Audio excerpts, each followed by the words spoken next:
Could you just explain what oral history is? So it's basically like an interview where you're getting somebody's testimony, right? You're getting somebody's experience about a particular topic. We're living in a historic moment, and politics has shifted dramatically because of this moment. What you're doing through this oral history, when you sit down and interview somebody who's been involved in these events, is you're documenting their story. And when historians and when scholars and journalists write about this moment that really is shifting the conversation, that's changing history, you're going to be a part of that conversation. So that's pretty cool. The idea for this is you're going to be conducting an oral history with somebody in your social network. So somebody you're familiar with. When you interview them, you are allowed to be familiar with them. You don't have to worry about sounding super formal. You want to be comfortable. You want them to be comfortable. So it's important that you interview somebody that you know, probably, right? A friend from school, a family member. Ideally, your interview will be at least 15 minutes. It's going to be a little more difficult right now just because of COVID. Most of you are going to be doing these interviews over the phone.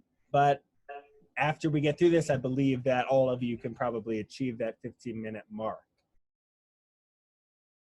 You are the architect of this interview. If you are uncomfortable asking a question, don't ask that question, right? If you find that your interviewee is uncomfortable answering a question, don't pursue it. It's okay, right? We want to get stories that people are comfortable with. We don't want to make anybody uncomfortable here. So this is technically an interview, not an interrogation. You're not doing a police interrogation.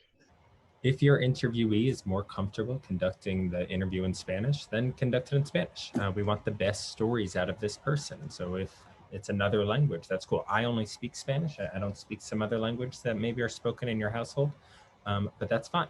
Whatever language they are most comfortable in, that's the language that the interview should be done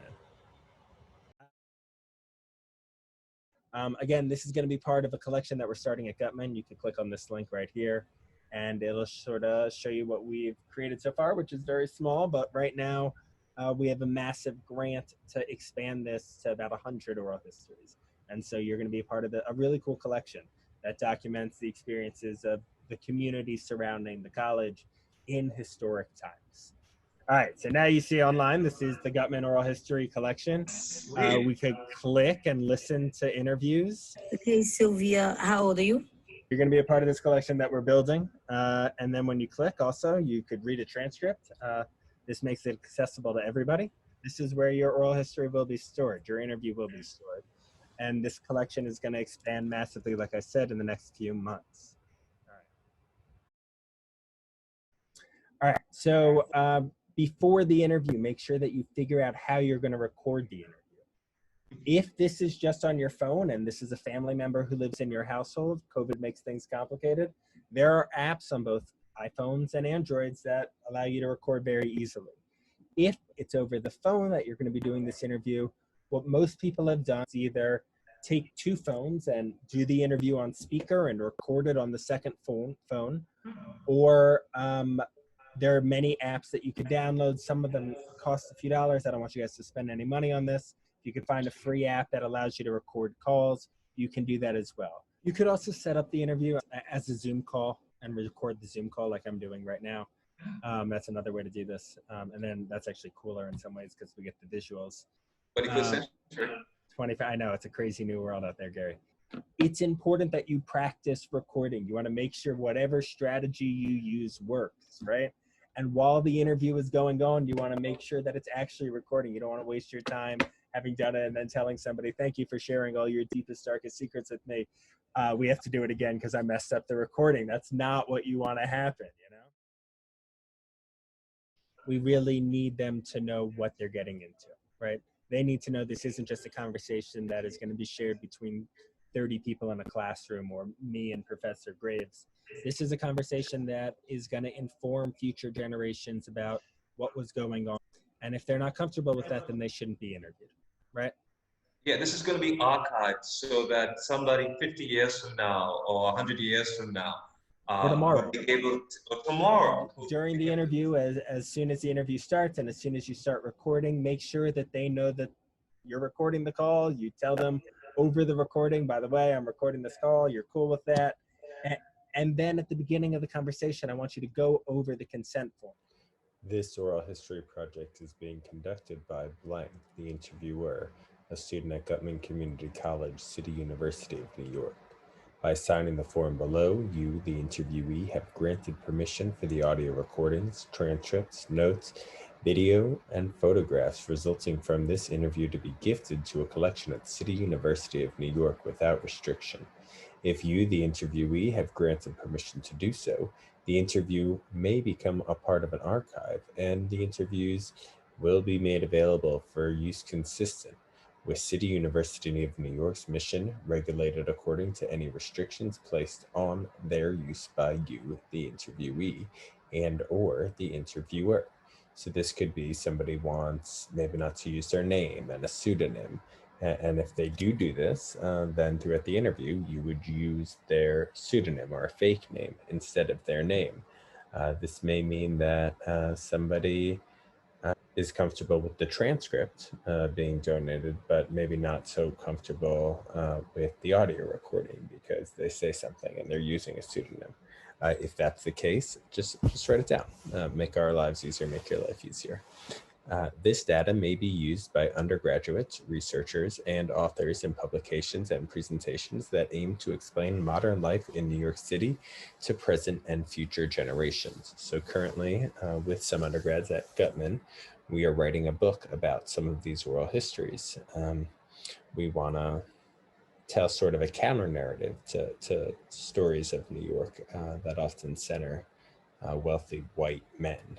And so these oral histories often can serve to do so. Well, it's certainly my preference that you donate an oral history. This will not impact your grade at all if you don't feel comfortable or the person you're interviewing doesn't feel comfortable.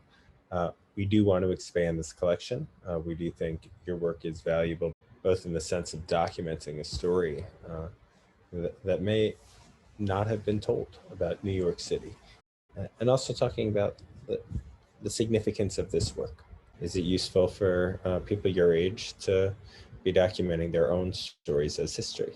And in what ways, or in what ways could it be useful? I, the interviewee, have read the above. The interviewer affirms that she, he, they has explained the nature and purpose of this oral history. The interviewee affirms that he, she, they has consented to the interview.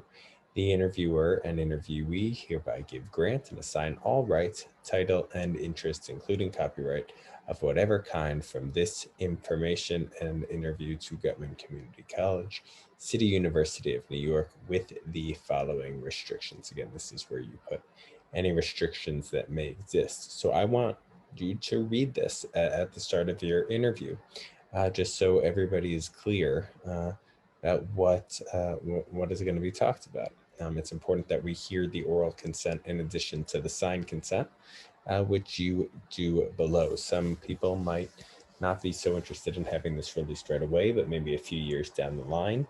And then you do have to mark the date of the interview, the full name of your name, your signature, the date, the full name of the interviewee, their signature, and the date.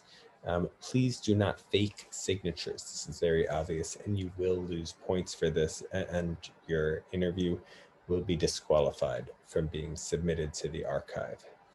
So there's a part at the bottom here. If the interviewee is under 18, please secure their signature. We're going to get rid of that because let's just not interview anybody under the age of 18.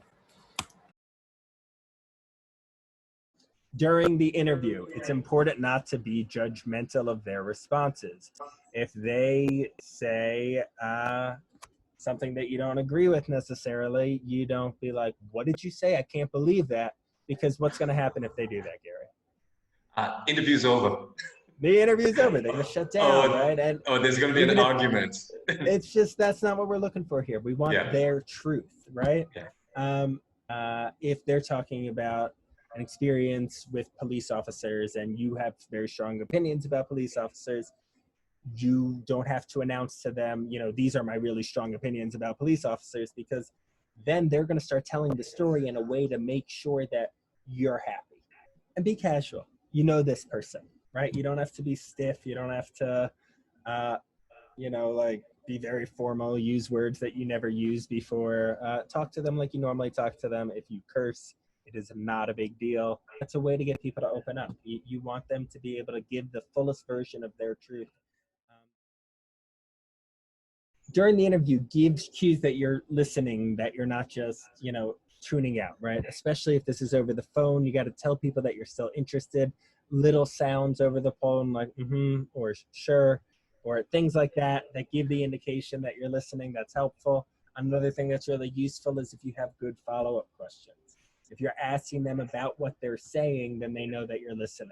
If you're asking them about random things that they're not saying, then they think you're not listening, right? So it's important to ask follow-up questions based on what they're saying. So when they're talking, you should be taking notes, right? You should be thinking, all right, well, that's interesting. How can I build on that? What more do I need from that? It sounds like there's a story there. If I only ask one more question, how do I get that story? So when somebody has finished saying something or explaining something, and you see, and they might have touched on something maybe interesting or kind of interesting, it's okay to maybe follow up with that particular question or that particular comment or that particular area that they were just talking about. It's super important. It's like it's the heart of the interview, right? You really, really, really want people to know that you're listening, and you want to build on what they're saying. Because if it's just an assortment of random questions that were predetermined beforehand, that's not useful for anybody, right? You're trying to get the best stories out of them, and the way that you do that is you're an active listener. You listen to what they say. Oh my gosh, that's really interesting. I need to follow up with that.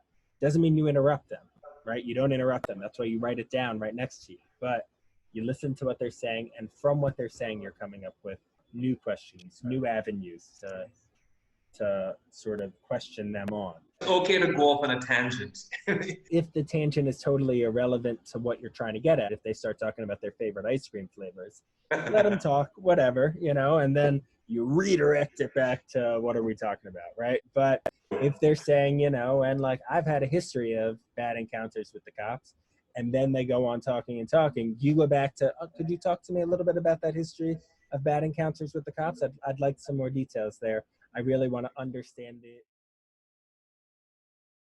It's important to get out all the information that we're trying to get out of these questions, but you could change any of these questions. The only thing you have to not change and has to be exactly the same is this first thing.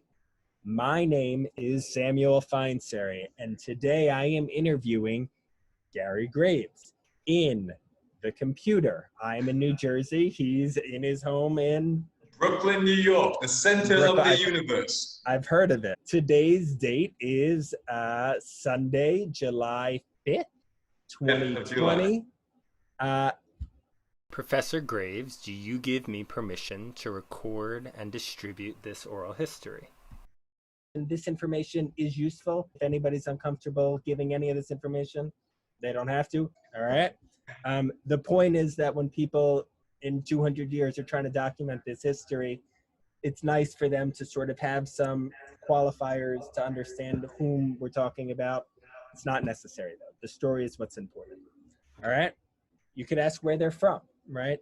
Tell me a long story of how you or your family ended up in New York City, right? For a lot of people, certainly in our community at Gutman, it's lots of immigrant stories, right? That's an interesting conversation. Some people have come from other parts of the country. That's gonna change their perception of racism. If they're coming from the US South, there's a different version of racism in the US South. They're coming from the DR, there are different versions of racism in those places. There are different relationships between police officers and civilians in those places. We need to sort of understand where they're coming from and how they ended up in New York. All right? So for the next part of the assignment, you're going to have to come up with some questions based on these sort of rough categories. You can also come up with new categories if you want to ask other questions about sort of urban life. That is the theme of the course. But I've broken it down basically, and I want you to look over these questions on your own time into a few different categories. Housing, the Black Lives Matter protest, COVID-19 and impacts on the city and city life. And then some questions on either immigration, or if they're not immigrants, some questions just sort of about NYC for folks who have lived there their whole life. And when I say immigrants, I'm saying immigrants or migrants, if somebody moved from somewhere else. Comparing New York City to some other urban centers is sort of the idea here.